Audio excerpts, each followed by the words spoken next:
ये पूरी प्रक्रिया बता रहे हैं अरुण जी, इसका कोई मीनिंग नहीं है। कुल मिला के ये है कि जो चाहते थे बंगाल में उस तरीके का सीन क्रिएट हुआ है। वहां तो पोलराइजेशन की कोशिश लगातार बीजेपी करती रही है। बीजेपी का ख्वाब बंगाल भी लंबे वक्त से है, लेकिन ये जो सारा कुछ दृश्य बन रहा है, तो क्या बंगाल में जिस तरह से दीदी का वहां एक जादू है, उस जादू को तोड़ना संभव दिखता है? ये सारा कुछ होना क्या दीगर दलों के लिए कितना कठिनाई, खासकर जो इंडिया ब्लॉक है, कांग्रेस है या जो और भी वहां लेफ्ट हैं, तो क्या आप देखते पाते हैं, क्या किस तरीके का ये सीन बनता दिखता है अरुण दीक्षित?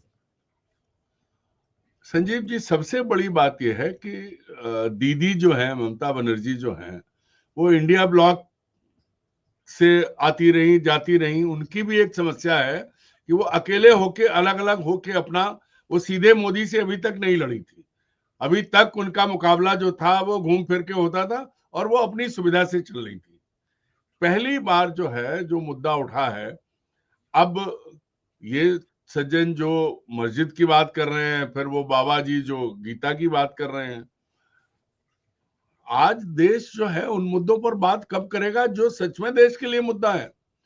मैं पूछता हूं, हमारे अरुणाचल की बेटी प्रेमा 18 घंटे चीन में इस बात के लिए परेशान की गई कि अरुणाचल से बना उसका पासपोर्ट, चीन ने कहा ये इनलैंड पासपोर्ट है, इंटरनेशनल नहीं है, क्योंकि अरुणाचल तो हमारा हिस्सा है। भैया, इसके बाद मुंह क्यों नहीं खुला किसी का? सब क्यों मौन है?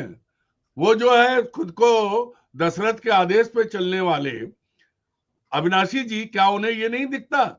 अपनी बात मनवाने के लिए सत्याग्रह कर रहे सोनम वांगचुक एनएसए में है, और वो लड़की वहां परेशान हुई, उसकी फ्लाइट मिस हुई, उस पर कोई बात नहीं हो रही है, किसी भी लेवल पर बात नहीं हो रही है। और हो क्या रहा है? ये एसआईआर दरअसल क्या है? मूल एजेंडा जो दुनिया के विषय हैं, जो मानव अधिकार के विषय हैं, जो भारत के नागरिकों से जुड़े विषय हैं, उन पर नरेंद्र मोदी और उनकी टीम कोई बात नहीं करती, करना भी नहीं है, क्योंकि वो उनके लिए मुद्दा नहीं है। अगर मुद्दा होता तो जब चीन गलवान घाटी में घुसा था तब बोलते, जब चीन ने अरुणाचल पे बार बार अपना कब्जा जमाया बताया तब बोलते, और अब जब हमारी बेटी को रोका और परेशान किया तब बोलते। लेकिन वो उनके लिए मायने नहीं रखती है। क्यों?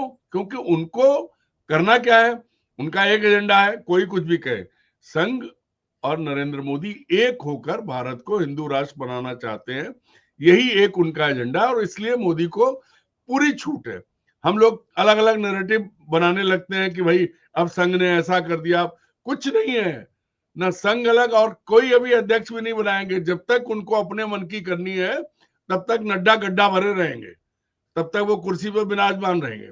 मूल बात यह है कि आज भारत के सामने चुनौतियां क्या क्या हैं। आंतरिक चुनौती तो सबसे बड़ी एसआईआर है। क्यों एसआईआर हो रहा है?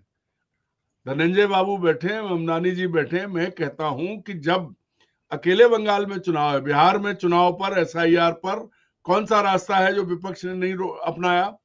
सुप्रीम कोर्ट क्या करता रहा? तारीख पे तारीख, तारीख पे तारीख।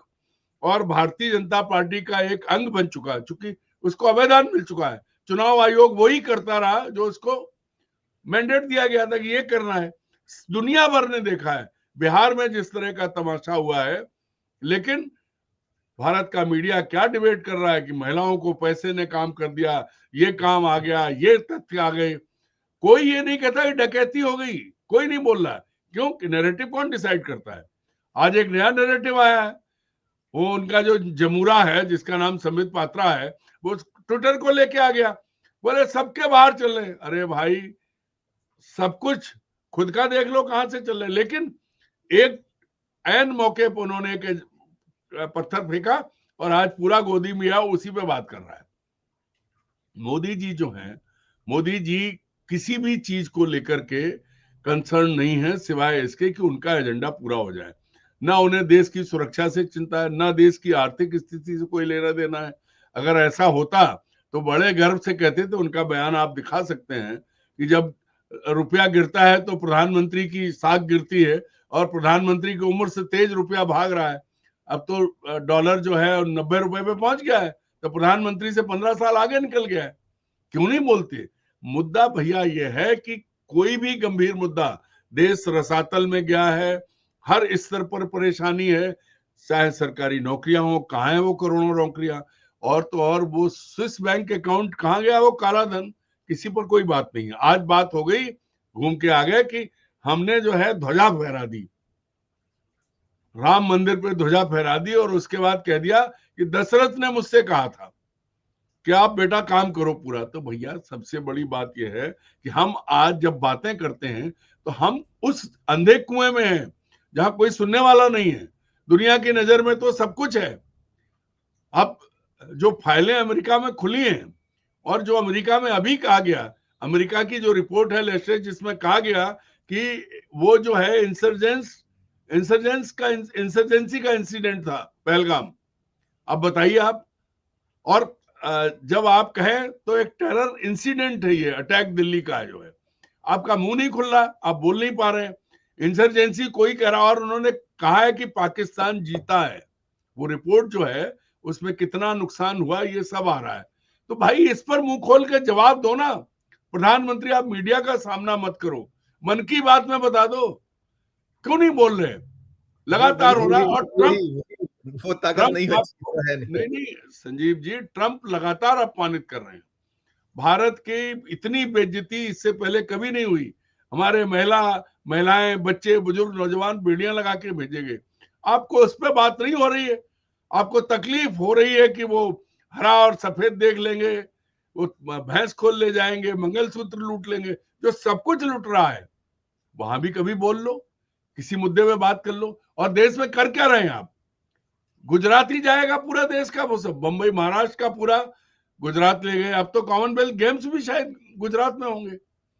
क्या गुजरात ही भारत है या भारत पूरा गुजरात है? मैं अरुण सर दो चीजें चाहूंगा। देखिए, वो SIR की ही हम बात कर रहे हैं, और बात ये भी हो रही है कि इतनी जल्दबाजी क्यों है। 2027 में चुनाव है उत्तर प्रदेश में, और भी सूबे हैं, कई राज्य हैं, मध्य प्रदेश, छत्तीसगढ़, राजस्थान 2028 में है। और जो आपाधापी हम लोग बार बार बात कर रहे हैं। अब एक बयान देखिए, मैं सुनाता हूँ, बयान चर्चित है, कल का है, और उस पर राहुल गांधी का एक्स भी सुनाऊंगा। देखिए ये क्या कुछ कह रहे हैं, और उसके बाद क्या कुछ हुआ उत्तर प्रदेश में, उस पर बात करूंगा। SDM और लेखपाल और BDO ये तीनों मिल करके उनको बुला करके दबाव डाल रहे हैं उनके ऊपर कि OBC का वोट काटे और बाकी जो है और वोट बढ़ाएं। बाकी वो कहे कि हम जितना पाए हुए हैं, जितने हमको मिले हैं, हम सबका वोट बनाएंगे, अगर हैं तो, अगर नहीं है तो कोई बात नहीं, बाकी जो है हम उनको वोट बनाएंगे। लेकिन वो बार बार कह रहे हैं हम आपको सस्पेंड कर देंगे, हम आपको पुलिस से उठवा लेंगे, हम आपको ऐसा कर देंगे। वो बार बार धमकी दे रहे थे। कौन लोग थे और क्या करवाना चाह रहे थे? वो OBC वोटरों को वोटर लिस्ट में से SIR वाला नाम कटवाना चाह रहे थे। कौन कौन था जो दबाव बना रहा था? SDM, BLO और SDM, लेखपाल, BDO। तो आपसे उनकी कैसे बात होती थी? हमसे रात में बात हुई थी दीदी वाले नंबर से, रात में फोन पे। हम बोले कि बल्कि हम सुबह आ जाएंगे, तब चल के बात किया जाएगा। तो हम सुबह पहुंचने से पहले ऐसा हो गया। तो क्या लगा था कि ऐसा वो कर लेंगे? अभी ऐसा कुछ तो नहीं लगा था रात में। बाकी वो बोले कि प्रेशर बहुत है, काम नहीं हो पा रहा है। जबकि 700 वोटरों के उनको मिला था, तो 700 में 350 उनका फाइनल हो चुका था, जो कि 350 ही बचे थे। गांव वाले इस समय लगन बारात में वैसे भी हैं, तो कोई देना चाह नहीं रहा है। तो कितने के लोगों के घर जाएं? हर लोगों के घर जाकर के उन्होंने जागरूक एक बार कर दिया है। अब जब पहुंचाएंगे तभी तो सब जाके घर कर लेंगे। क्या नाम है आपका? क्या लगता है? हमारा नाम प्रतीक कुमार यादव। 2 दर्जन से ज्यादा अरुण जी मौतें हुई हैं अब तक, और उसमें कई सुसाइड भी है। उत्तर प्रदेश में है, मध्य प्रदेश में है, बंगाल में है।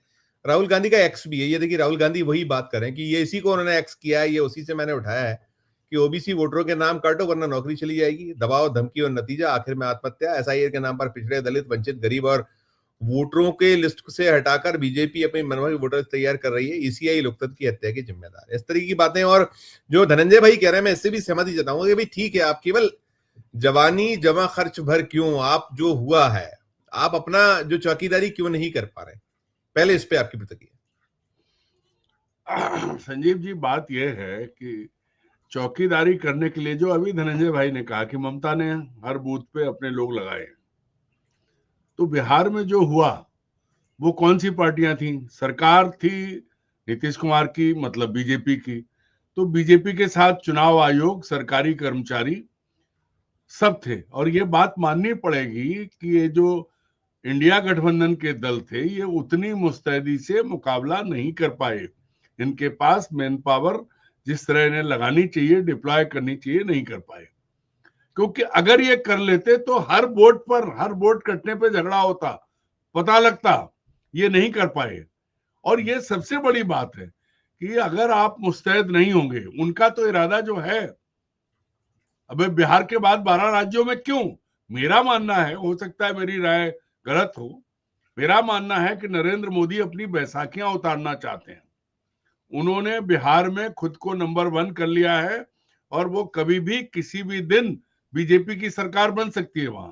लेकिन मोदी जी चाहते हैं कि जो उन्हें लोकसभा में नुकसान उत्तर प्रदेश, राजस्थान और दूसरी जगहों पर हुआ है, गोवरपट्टी में खासतौर पर हिंदी बेल्ट में, वो उसको भरपाई करके 273 का आंकड़ा पाना चाहते हैं।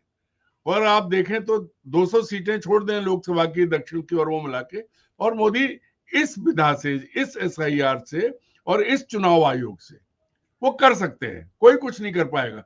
राहुल गांधी भी क्या करें? राहुल गांधी हर बूथ पे खुद नहीं जा सकते। अब कांग्रेसियों की बात करें तो मध्य प्रदेश में कांग्रेस का अध्यक्ष जो है वो मुख्यमंत्री की पीड़ा से पीड़ित हो जाता है, तो कांग्रेसी दोगले हैं, गद्दार हैं, वो खड़े नहीं होते। लेकिन लालू के लोग क्यों नहीं खड़े हुए, ये बहुत बड़ी बात है। बाकी वहां कुछ नहीं है। और वहां देखना आप, अगर मस्जिद और गीता होगी तो कुछ भी हो, सीता गीता कुछ भी चले। लेकिन बंगाल का जो चरित्र है, ममता बनर्जी ने इतनी मार खाई थी, अकेले लड़के उसने वामपंथी बाहर किए हैं, अकेले लड़के, तब कांग्रेस भी साथ नहीं दे रही थी। और अभी भी जो है इंडिया गठबंधन पूरे दिल से ममता के साथ नहीं है, और ना ही ममता है उसके साथ, ये भी साफ है। तो जो कोशिश है वो कोशिश ये है, सुप्रीम कोर्ट आपके साथ है, चुनाव आयोग आपके इशारे पर है, तो इतनी जल्दी कर लो कि फटाफट मध्यावधि भी करा लेंगे और एक झटके में आंकड़ा पार कर लेंगे, फिर जो जो हमें करना है कर लेंगे। नरेंद्र मोदी किसी भी जगह हार बर्दाश्त नहीं करते। उनकी 12 राज्यों में क्यों आई? भाई अगर SIR लाना था तो आप बंगाल में कराते या उन राज्यों में कराते जहां चुनाव है। अभी महाराष्ट्र में, मध्य प्रदेश में, उत्तर प्रदेश में और दूसरे राज्यों में क्या जरूरत है? वहां तो 27 और 28 में चुनाव है। लेकिन चूंकि इसके जरिए, इसी आधार पर वोटर की जो है ना कतर ब्योंत करके ये करना है। भाई जो प्रतीक कुमार यादव बोल रहे थे उत्तर प्रदेश से, मैं उनसे इत्तेफाक नहीं रखता क्योंकि क्या हुआ क्या नहीं हुआ, लेकिन एक चीज तो है कि मुसलमानों के वोट तो निशाने पर हैं। है। एक चीज तो है कि पर्टिकुलर जो कम्युनिटीज हैं जो बीजेपी के साथ नहीं खड़ी हैं, उनके वोट तो निशाने पर हैं। और हुआ है ये, वोट कटे और कैसे वोट पड़े। चुनाव आयोग 110% काम कर रहा है, उसने 100% नहीं, लेकिन वो बीजेपी का एक मोर्चा बन के काम कर रहा है। भारत का चुनाव आयोग नहीं है, भारतीय जनता पार्टी का चुनाव आयोग है। इस सबके बीच जो मुकाबला है, मैं फिर कहता हूं, मैं धनंजय की इस बात से सहमत हूं कि आपको जब मुकाबला है तो दरवाजे पर लठ लेके खड़े हो ना, पहुंचाओ BLO के पास जानकारी और इतने जागरूक बनो। लेकिन भारत की मानसिकता क्या है? अच्छा ठीक है, अब नया नैरेटिव, आज किसका अकाउंट एक्स पे कहां से चल रहा है, ये कोई मुद्दा है क्या?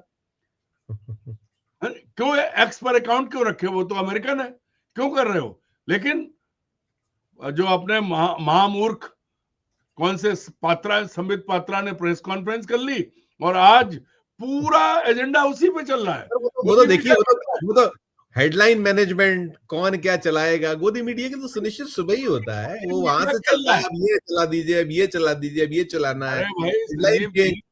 नहीं, उन मूर्खों को ये भी नहीं मालूम है, हमारी बिरादरी के हैं, कि भैया तुम्हारे भी अकाउंट कहां से चल रहे हैं, कभी चेक तो कर लो एक्स के, जो उठा रहे हो वही सब हो रहा है।